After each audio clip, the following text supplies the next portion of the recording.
Bismillahirrahmanirrahim. Assalamualaikum warahmatullahi wabarakatuh. Alhamdulillah. Alhamdulillahi rabbil alamin. Summa salatu wassalamu ala asyrafil anbiya'i wal mursalin wa ala alihi wa ashabihi ajma'in. Amma ba'du, faqad qala Allahu ta'ala fi kitabihil karim. A'udzu billahi minasyaitonir rajim. Bismillahirrahmanirrahim. Yarfa'illahu alladhina amanu minkum walladhina utul ilma darajat. Shadaqallahu wa shadaqa Rasulullah sallallahu alaihi wasallam. Yang terhormat Ketua Sekolah Tinggi Agama Islam Darun Najah, Ibu Dr. Duna Isfana beserta seluruh jajaran. Yang saya banggakan Kaprodi HKI Bapak Dr. Taufik MSI beserta jajaran, juga kepada Kaprodi Pendidikan Manajemen Pendidikan Islam Sekolah Tinggi Agama Islam Darun Najah, Dr. Nasiruddin Khalid beserta jajaran, seluruh yang hadir pada kesempatan webinar kali ini, terutama kepada Bapak Dr. Ahmad Budi Cahyono. Selamat berkenalan dengan kami Pak di Staida ini. Juga yang saya banggakan moderator acara ini, yaitu Saudara Taufik Ramadan, Magister Hukum. Seluruh yang hadir pada webinar pagi hari ini, alhamdulillah kita bersama-sama memanjatkan puji dan syukur kehadirat Allah Subhanahu wa Ta'ala atas segala limpahan rahmat, taufik dan hidayahnya. Kita dapat berjumpa dalam keadaan sehat walafiat. Mudah-mudahan setiap langkah yang kita lakukan ini semuanya akan dicatat menjadi amal soleh kita di hadapan Allah Subhanahu wa Ta'ala. Salawat beriring salam tercurahkan selalu keharibaan junjungan Nabi besar Muhammad Sallallahu Alaihi Wasallam. Semoga kita semuanya akan mendapatkan syafaat baginda Rasulullah Sallallahu Alaihi Wasallam. Ibu-ibu, bapak-bapak, serta anak-anakku mahasiswa-mahasiswi yang hadir di webinar ini, topik yang akan kita bicarakan pagi hari ini adalah poligini dalam perspektif hukum Islam. Ketika mendengar kalimat poligini, setiap orang akan bertanya, apa sih itu poligini? Terus bedanya apa poligini dengan poligami? Nah, perlu saya luruskan karena telah terjadi istilahnya kelirumologi, ya. Jangankan orang awam, pakar hukum pun masih banyak yang belum memahami secara detil perbedaan poligini dengan poligami. Poligami yaitu perkawinan bermadu. Bisa laki-laki, bisa perempuan. Setiap pasangan dalam rumah tangga yang pasangannya melebihi dari satu, baik laki-laki atau perempuan, itu namanya poligami. Nah, poligami dibagi menjadi dua. Yang pertama poligini, yaitu perkawinan di mana seorang suami beristri lebih dari satu. Itu poligini. Sedangkan perkawinan yang satu istri bersuami lebih dari satu, itu poliandri. Maka disinilah yang akan kita bahas, yaitu pernikahan seorang suami memiliki istri lebih dari satu yang disebut dengan poligini. Nah, jadi saya berharap mulai hari ini ketika mendengar seorang suami beristri lebih dari satu berarti bukan pernikahan poligami, melainkan pernikahan poligini. Ibu-ibu, bapak-bapak, hadirin sidang webinar. Kajian hari ini akan menggunakan istilah poligini untuk seterusnya, di mana seorang suami memiliki beberapa orang istri dalam kurun waktu yang bersamaan. Tapi ketika seorang suami memiliki istri lebih dari satu tapi tidak dalam waktu bersamaan, maka itu tidak dikategorikan perkawinan poligini. Masalah poligini adalah masalah yang selalu aktual untuk dikaji dan tidak akan pernah berhenti selama masih ada seorang perempuan yang rela dimadu atau dipoligini. Sudah banyak teori ataupun konsep yang dikembangkan pakar-pakar hukum keluarga yang ingin menghalangi atau mempersulit, bahkan kalau perlu melarang perkawinan poligami. Tetapi secara sosiologis, pernikahan poligami masih terus akan berlanjut, masih terus akan berkembang, dan akan dipraktekkan di setiap kalangan ataupun sekte dalam kehidupan masyarakat. Ada yang dilakukan melalui prosedural yang resmi, ada artinya dilakukan dengan legal, tapi ada juga yang dilakukan secara ilegal atau terkesan malah poligami yang menyimpang. Pada kesempatan ini kami ingin menyampaikan poligami dalam perspektif fikih. Sejak berkembangnya ilmu fikih pada sekitar tahun 92 Hijriah sampai sekarang ini masalah poligami terus dikaji dan masih akan selalu aktual untuk dikaji berulang-ulang karena setiap kajian dalam kurun waktu yang berbeda selalu akan ada hal yang harus dicermati dari setiap perkembangan perkawinan poligami ini.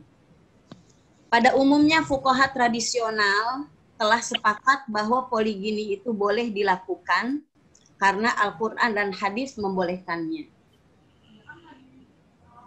Di kalangan ulama Malikiyah, misalnya Imam Malik sendiri di dalam kitab Al-Muwatta, beliau mengatakan poligami boleh maksimal 4 orang istri dalam waktu yang bersamaan.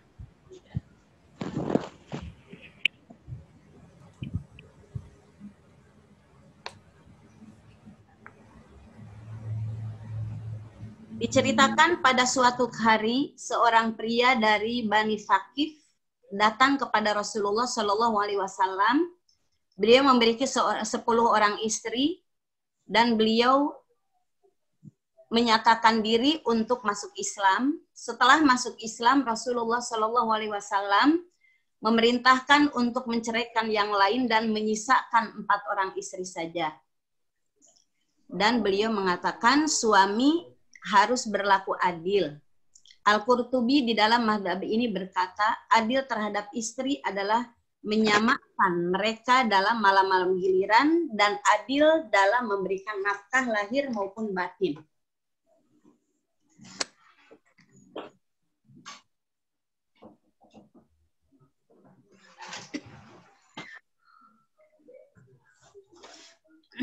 Habis. Ini dah, tunggu dia menzoom. Coba dicek dulu ini gini mas, apa waktunya habis ya? Halo? Enggak, itu mau udah apa? Dicek aja. Ya Ibu, silakan dilanjutkan ini.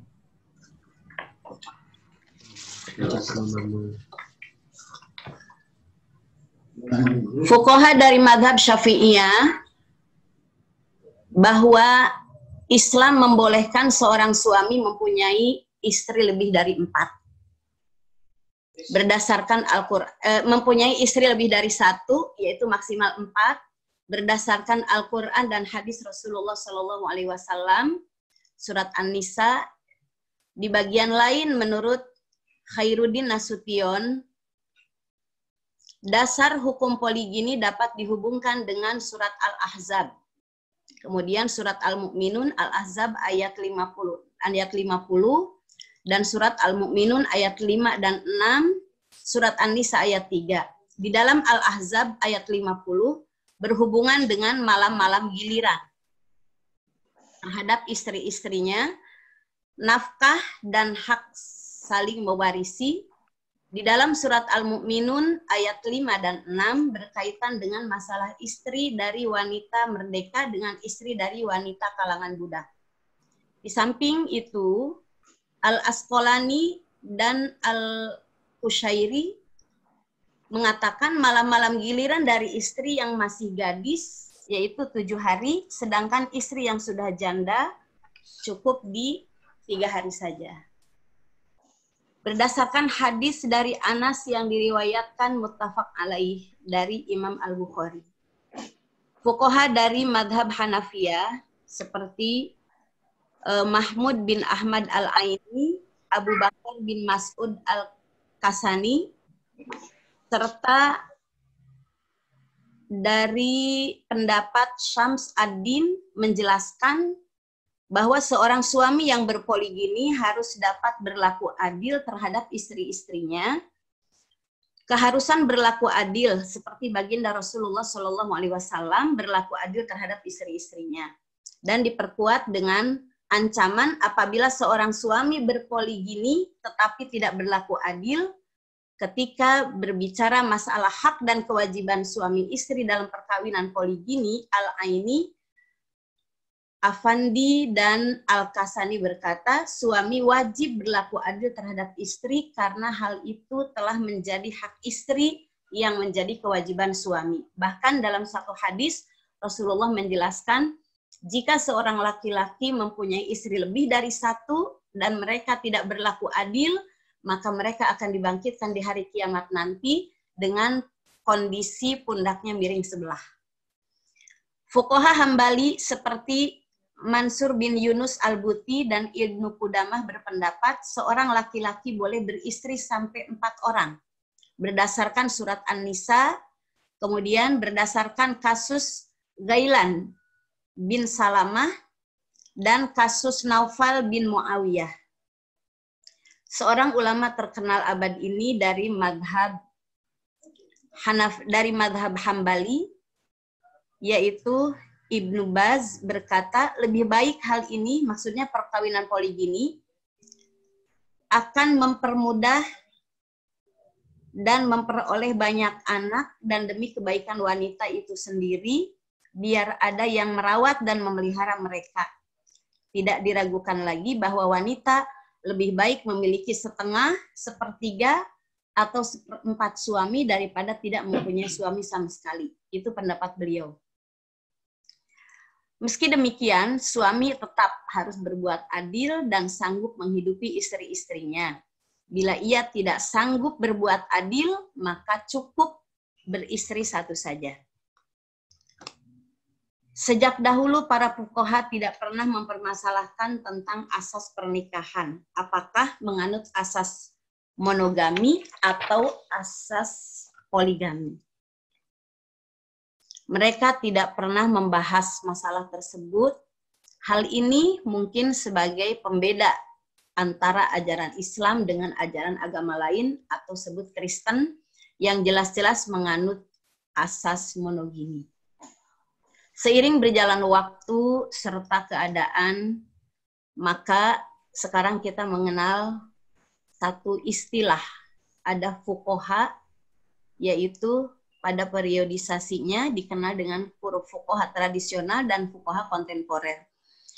Untuk pendapat para fuqaha tradisional sudah kita jelaskan tadi di atas. Adapun pendapat fuqaha kontemporer tentang poligami ini terjadi pergeseran nilai. Karena tuntutan zaman yang berubah dan berkembang, mereka menstatuskan poligami ke dalam beberapa status hukum. Pertama, poligami itu boleh.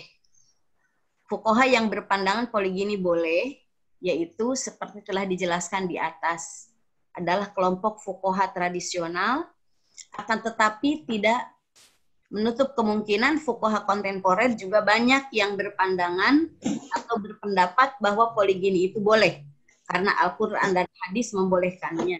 Dalam hal ini, contoh, sebut ada Muhammad Said Ramadan Al-Buti, beliau membolehkan poligami.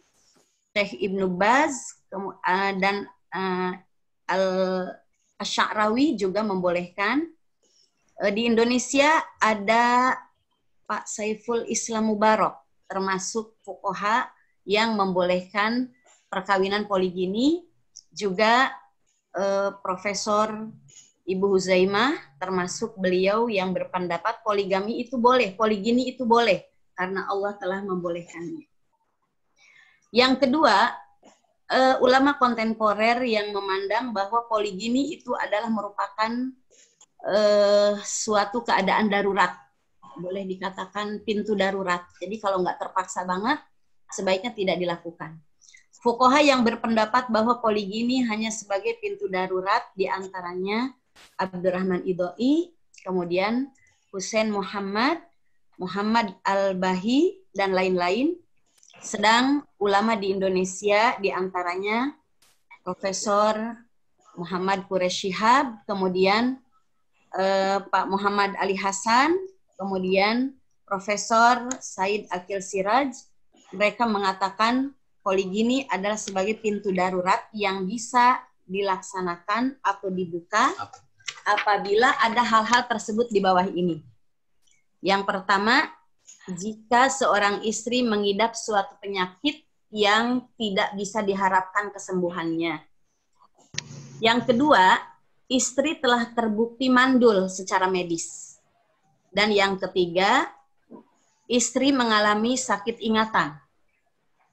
Yang keempat, istri telah lanjut usia sehingga tidak mungkin melakukan kewajibannya untuk memenuhi kebutuhan suami. Suami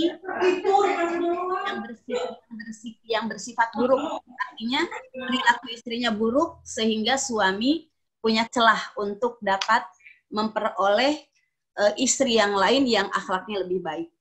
Kemudian istri meninggalkan rumah tanpa seizin suami. Dan yang selanjutnya, alasan kenapa poligini itu bisa dilakukan bagi mereka yang berpendapat sebagai pintu darurat, bila mana jumlah perempuan lebih banyak dari laki-laki akibat perang dan seterusnya. Dan yang terakhir, bila kebutuhan biologis suami tidak merasa cukup kalau hanya seorang istri, karena seperti yang kita tahu, yang kita pahami, setiap laki-laki mempunyai libido seksual yang berbeda. Nah, ada beberapa tipe laki-laki yang memang memiliki libido seksual tinggi dan mereka membutuhkan lebih dari satu istri dalam kehidupan rumah tangga. Muhammad Haytham Al-Khayyat termasuk ulama akuarium luar baginda. Al-Khayyat berkata poligini baru boleh digunakan dalam keadaan emergensi. Artinya dalam keadaan darurat, dalam kondisi normal cukup seorang istri saja. Pendapat yang ketiga, ulama kontemporer berpendapat bahwa poligini boleh, tapi dengan syarat yang ketat. Para fuqaha yang berpendapat bolehnya poligini dengan syarat yang ketat, ini mereka adalah para ulama yang memang mereka menurut mereka para suami ketika akan melakukan poligini harus memenuhi syarat-syarat tertentu sesuai dengan perundang-undangan. Itu ada syarat alternatif dan ada syarat kumulatif. Yang dimaksud dengan syarat alternatif diantaranya istri terkena penyakit atau istri menderita suatu penyakit yang tidak bisa diharapkan kesembuhannya. Kemudian istri yang sudah dinyatakan mandul secara medis, kemudian istri tidak menjalankan fungsinya sebagai istri, dan juga istri telah meninggalkan rumah suami tanpa seizin dan sepengetahuan suaminya. Sedangkan syarat kumulatif harus ada izin tertulis dari istri yang terlebih dahulu, seperti yang dicantumkan di dalam Undang-Undang Nomor 1 Tahun 74. Dan izin istri itu sudah disidangkan di depan pengadilan dan sudah dianggap sah oleh hakim sehingga suami dapat melaksanakan pernikahan poligini. Yang keempat, poligini sudah tidak cocok bagi orang di zaman sekarang. Ini menurut pendapat ulama kontemporer. Para fuqaha yang mengatakan poligini sudah tidak cocok lagi di zaman sekarang ini dan bahkan mereka berusaha ingin menghapus poligini, di antaranya ada Nawal Sadawi, ada Malak Hafni Nasif, dan Syekh Abdul Qasim Al-Amin. Dan mereka semuanya menjuluki sebagai pelopor penghapus poligini karena dipandang sangat melecehkan kaum perempuan. Selanjutnya, secara keseluruhan, hak dan kewajiban suami istri dalam pernikahan poligini tidak berbeda dengan pernikahan yang monogami. Artinya, kewajiban suami terhadap istri berlaku seperti kewajiban suami terhadap istri yang cuma satu. Cuman bedanya ada sedikit bahwa suami harus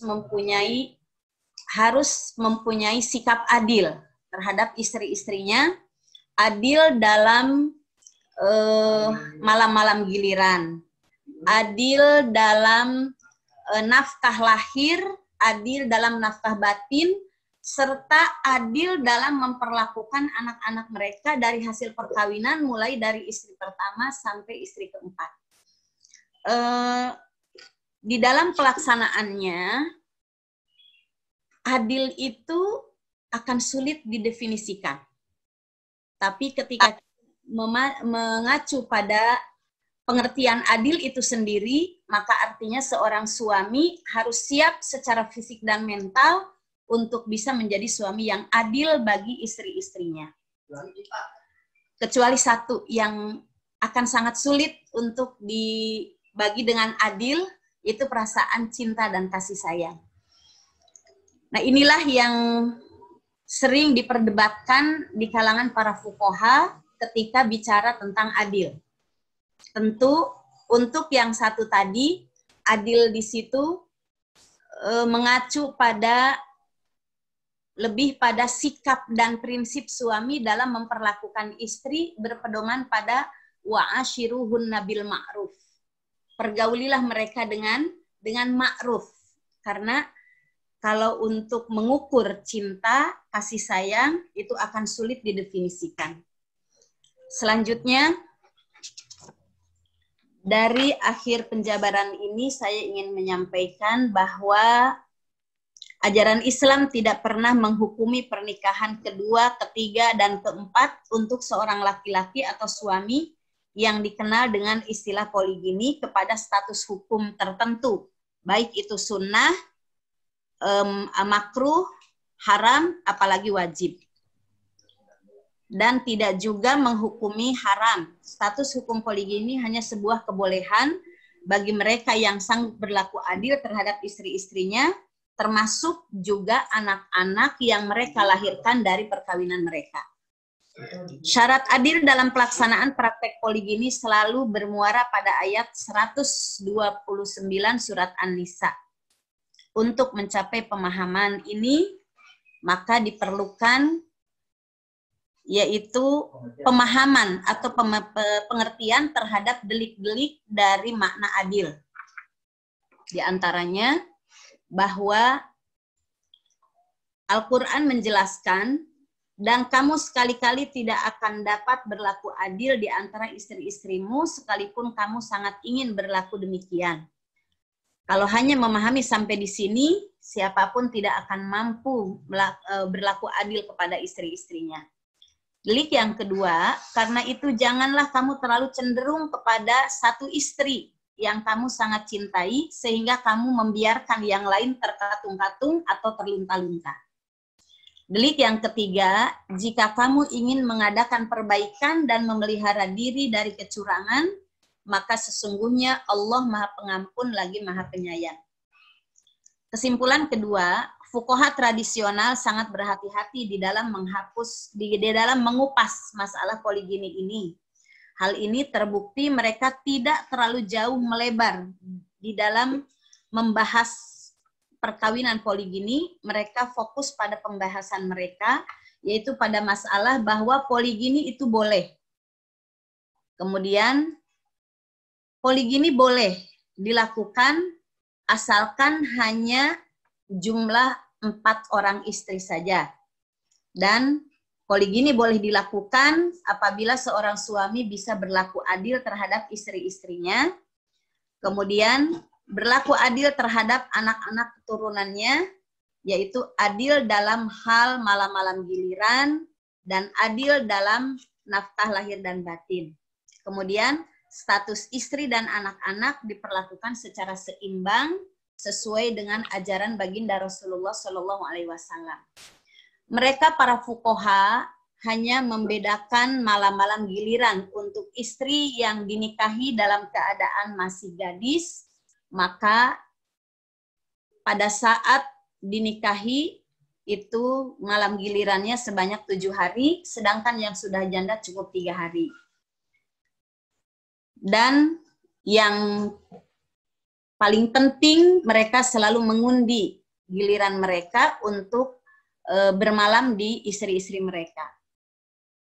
Poin yang ketiga dari pemaparan ini, hendaklah kaum perempuan mulai cerdas apabila ada seorang laki-laki hendak meminangnya yang belum lama dia kenal, maka hendaklah dia dengan secara teliti mereka bertanya status seorang laki-laki tersebut, dia itu masih bujangkah atau dia sudah beristrikah. Nah, setelah tahu status laki-laki tersebut, maka penerimaan itu semuanya tinggal terserah kepada kaum perempuan. Karena ternyata setelah diketahui laki-laki tersebut sudah beristri dan lamarannya diterima karena ada pertimbangan lain seperti sudah saling mencintai dan seterusnya, maka tentu secara otomatis perkawinan poligini akan terjadi. Tidak cukup sampai di situ, kita sebagai wanita juga yang akan dinikahi, entah sebagai istri kedua atau ketiga, maka harus berani menyatakan saya mau menikah dengan kamu dengan syarat nikahnya dengan legal, artinya tercatat di KUA, karena itu akan menyangkut nasib masa depan kita sebagai istri dan nasib anak-anak kita di masa yang akan datang. Saya kira itu saja yang dapat saya paparkan pada pertemuan pagi hari ini menjelang siang. Semoga ada hal-hal yang bisa kita diskusikan, dan saya berharap dengan diskusi hari ini semoga anggapan-anggapan negatif terhadap perkawinan poligini sudah bisa lebih dikondisikan, karena pada prinsipnya poligini ada pernikahan yang dibolehkan, bukan sesuatu yang harus diharamkan, yang harus dicerca, dimaki, dan seterusnya. Itu saja. Terima kasih dan mohon maaf. Billahi hidayah wa taufiq wa birridha wal inayah. Assalamualaikum warahmatullahi wabarakatuh.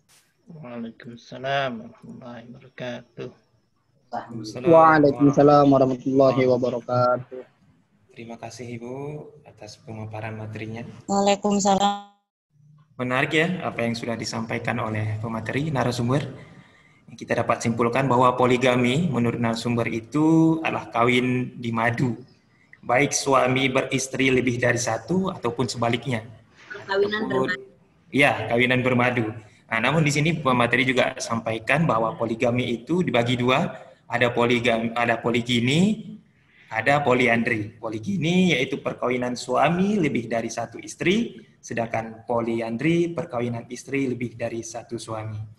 Nah, di sini juga banyak sekali pendapat ulama yang berkomentar tentang poligini ini. Namun ada juga yang berpendapat sudah tidak cocok atau tidak sesuai dengan zaman sekarang. Nah, di bagian kesimpulan, pemateri juga menyampaikan 2 poin pertama, yaitu ajaran Islam itu tidak pernah menghukumi pernikahan kedua, ketiga, dan keempat untuk seorang laki-laki atau suami yang dikenal dengan istilah poligini kepada status hukum sunnah, apalagi wajib, dan tidak juga menghukumi haram. Status hukum poligini hanya sebuah kebolehan bagi mereka yang sanggup berlaku adil terhadap istri-istri, termasuk juga anak-anak keturunannya. Syarat adil yang dimaksud, yang dipaparkan oleh pemateri narasumber kita, dalam pelaksanaannya praktik poligini selalu bermuara pada ayat 129 surat An-Nisa. Cukup menarik ya, nanti untuk lebih lanjutnya bisa kita diskusikan lebih lanjut dalam sesi tanya jawab atau diskusi nanti. Ini di kolom Zoom pun juga sudah banyak, juga sudah ada yang berkomentar atau menanyakan pertanyaan terkait dengan materi yang kita yang pertama ini. Namun sebelum sampai pada sesi tanya jawab, selanjutnya kami persilahkan dulu kepada Bapak Dr. Ahmad Budi Cahyono SHMA untuk menyampaikan materi kedua dengan tema Poligini Perspektif Undang-Undang Perkawinan. Kepada beliau kami persilahkan.